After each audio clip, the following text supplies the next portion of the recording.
এখানে দাঁড়িয়ে যাদেরকে এই কথাগুলো বলা হচ্ছে, এটা মমতা বন্দ্যোপাধ্যায়ের নিকৃষ্ট ঘৃণ্য জঘন্য রাজনীতি। কারণ মমতা বন্দ্যোপাধ্যায় রাজনীতিটা বেশি ভালো জানেন, এবং এই ঘৃণ্য জঘন্য রাজনীতি ভারতবর্ষের সাধু সন্তদের ওপর কথা বলা। যে জমিটাতে উনি দাঁড়িয়ে আছেন, কালীঘাটের জমি, ওই জমিটার রেকর্ড আগে বার করা হোক। ওই জমিটা রানী রাসমণির জমি কিনা। যে কমিউনিস্ট পার্টির ভাষা যারা বলেছিল ঠাকুর মৃগী রুগী, মা সারদা ঘুঁটে করুনি, মা ভবঘুরে বেকার যুবক, ভব চাকরি পায়নি, ভবঘুরে সন্ন্যাসী হয়ে গেছে, সেই একই ধারা আজকে যে বহাল রাখলো। ঘেন্না ঘেন্না হচ্ছে তাকে আমার রাজ্যের মুখ্যমন্ত্রী সেটা ভাবতে।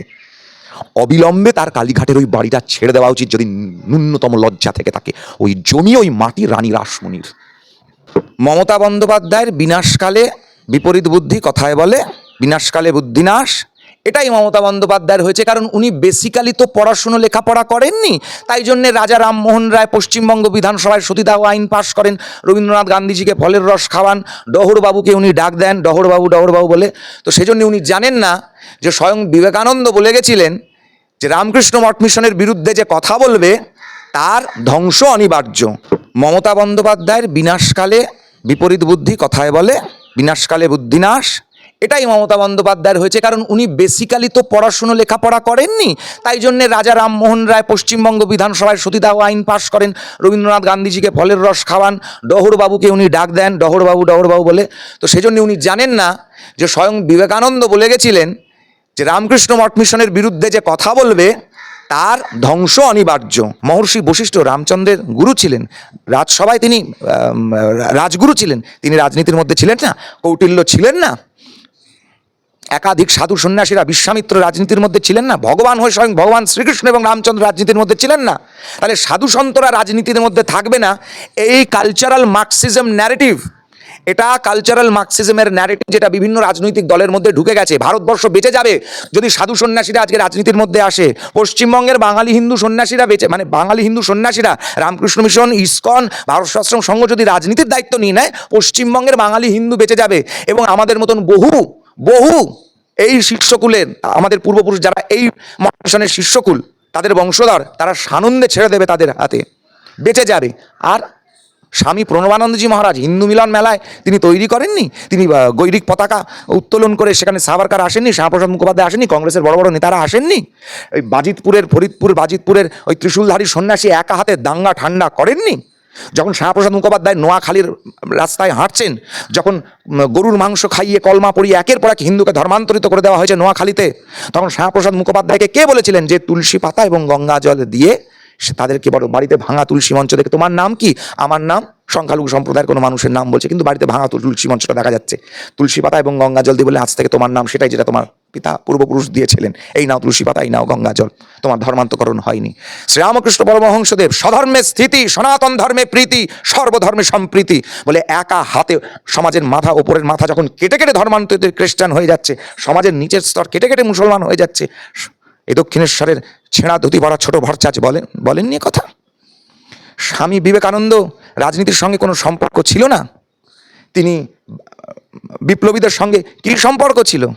যে মুহূর্তে স্বামী বিবেকানন্দ 1893 11 সেপ্টেম্বর শিকাগো ধর্মসভায় জয়ডঙ্কা বাজিয়ে সিংহল থেকে যখন ভারতবর্ষের মাটিতে পদার্পণ করছেন, ঠিক সেই মুহূর্তে ভারতবর্ষের পূর্ব প্রান্তে জগন্নাথ দেবের আশ্রয় দেব শিশুর জন্ম হয়েছিল। ঠিক সেই মুহূর্তে আপনি সময়গুলো মিলিয়ে দেবেন, দেশনায়ক সুভাষচন্দ্র বোস 12ই জানুয়ারি 1939 সাল মোহিনীমোহন রায় রোডে যোগী বরদাচরণ মজুমদারের কাছে গিয়ে তার সাথে সাক্ষাৎকার করে 13ই জানুয়ারি পরের দিনকে ক্রিয়াযোগে দীক্ষা সুভাষচন্দ্র বোস নেননি।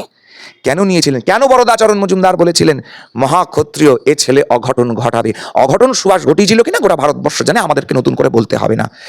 এখানে দাঁড়িয়ে যাদেরকে এই কথাগুলো বলা হচ্ছে, এটা মমতা বন্দ্যোপাধ্যায়ের নিকৃষ্ট ঘৃণ্য জঘন্য রাজনীতি।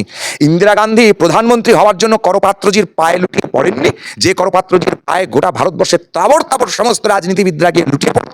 যে করপাত্রজি ওই সময়কালীন ভারতবর্ষে একা এমন মহাযোগী ছিলেন যিনি শঙ্করাচার্যদেরকে পর্যন্ত অভিষিক্ত করতেন শঙ্করাচার্য পদে, কেন ইন্দিরা গান্ধী তার পায়ে লুটিয়ে পড়েছিলেন? তাকে নিজেকে প্রধানমন্ত্রী করার জন্য।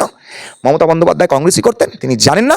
কেন তৃণমূলের নেতারা শঙ্করাচার্য এলে পরে আলিপুরে স্বরূপানন্দ সরস্বতীজি দেহ রেখেছেন, তিনি এলে পরে পায়ে লুটিয়ে পড়তেন তারা? কারণ মমতা বন্দ্যোপাধ্যায় রাজনীতিটা বেশি ভালো জানেন এবং এই ঘৃণ্য জঘন্য রাজনীতি ভারতবর্ষের সাধু সন্তদের ওপর কথা বলা, উনি যদি দেখতে পেতেন তাহলে সায়নী ঘোষের মতন শিবলিঙ্গে কন্ডম পরানো একটা মানুষকে, যে মহুয়া মৈত্র জগদ্ধাত্রীর মাটি কৃষ্ণনগর থেকে নির্বাচিত সাংসদ হয়, মা জগদ্ধাত্রীর সাং বন্ধ করে দিতে চাইছে, যে মা কালীকে অপশব্দ ব্যবহার করছে, নোংরা কথা গালাগালি করছে, যারা দিনের পর দিন হিন্দু সন্ত সাধু সন্ন্যাসীদেরকে আক্রমণ করে বেড়াচ্ছে, তাদেরকে তিনি ঘাড় ধাক্কা দিয়ে দল থেকে বার করে দিতেন। ভারতবর্ষের সাধু সন্তরা রাজনীতির মধ্যে থাকবে না, এই কালচারাল মার্কসিজমের ন্যারেটিভে এই সিপিএমের কৃতি ছাত্রী মমতা বন্দ্যোপাধ্যায় পা দিয়েছেন। আমরা বারবার বলেছি, যাহা সিপিএম তাহাই তৃণমূল, শুধুমাত্র রংটা বদল হয়েছে, ভেতরটা কিচ্ছু বদল হয়নি। কারণ মমতা বন্দ্যোপাধ্যায় আগে কোন রাজনৈতিক দল করতেন, কোন ছাত্র সংগঠন করতেন, সেটা আশুতোষ কলেজে গিয়ে খোঁজ নিন। তাই সেই বীজটাই তার মধ্যে থেকে গিয়েছে। ওই গুড সিপিএম ব্যাড সিপিএমের কথা উনি বলছেন, যে কারণে সিপিএমের নেতাদের হারমাতগুলোকে দলে নিয়েছেন, ব্লক সভাপতি বানিয়েছেন তার বিভিন্ন জায়গায় ভোট করার জন্য। এই শেখ শাহজাহান, এই লটারি মণ্ডল, এই জাহাঙ্গীর, শাহজাহান, এরা কারা, কোন দলে ছিল? এই শান্তনু, কুন্তল, দোলা সেন, পূর্ণেন্দু, ঋতব্রত ব্যানার্জি, ও তো শাড়ি ধরে টেনেছিল। আরে যে মমতা ব্যানার্জিকে মারতে গেছিল লালু আলম, লালু আলম কোন দলে আছে? সাঁই বাড়িতে যে রক্তমাখা ভাত খাইয়েছিল মাকে, তার সন্তানের, সেই সিপিএমের হারমাতগুলো কোন দলে আছে, কোন দলের ছাত্র ছায়া আছে? মরিচঝাপির কাণ্ড যারা ঘটিয়েছিল তারা কোন দলের ছাত্র ছায়া আছে? আরে সে কথা ছেড়ে দিন। ভারত সেবাশ্রম সঙ্গের থেকে ঢিল ছোড়া দূরত্বে বিজন সেতুর উপর যে আনন্দমার্গীদেরকে জ্যান্ত পুড়িয়ে মারা হয়েছিল, সেই পুড়িয়ে মারার একজন অভিযুক্ত সে কোন দলে আছে এই মুহূর্তে? আর যে আনন্দমার্গীদের কথা 11 সালের আগে দিনের পর দিন মমতা ব্যানার্জি বলেছিলেন, ক্ষমতায় আসার পর একটা এফআইআর করেছিলেন, অনেকেই মরে গেছেন, এখনও একজন দুজন বেঁচে আছেন। ক্ষমতা থাকে তো মমতা ব্যানার্জি আনন্দমার্গীদের ওপর যে অন্যায়টা হয়েছিল তার বিচার করুক, তার বিচার তার সরকার না। পাল ঘরের সন্ন্যাসীরা হত্যা হয়েছে, তখন মমতা ব্যানার্জি মুখ খুলেছেন? পুরুলিয়াতে দাঁড়িয়ে যখন তার দলের লোকেরা সাধু সন্তদেরকে যারা গঙ্গাসাগরে আসছিলেন তাদেরকে যা ইচ্ছে তাই করেছে, মারধর করেছে, পিটিয়েছে। এই ভূমি আজকে মমতা ব্যানার্জির রাজত্বে হিন্দুরা এখানে সুরক্ষিত নয়। এই সরকার শুধুমাত্র সুশ্রুর দেয়, কিন্তু সংখ্যালঘু সম্প্রদায়ের মানুষ বুঝতে পারছেন না যে এই সরকারটা না সংখ্যাগুরুর, না সংখ্যালঘুর, না হিন্দুর, না মুসলমানের, কারুর না, এটা শুধু পরিবারের।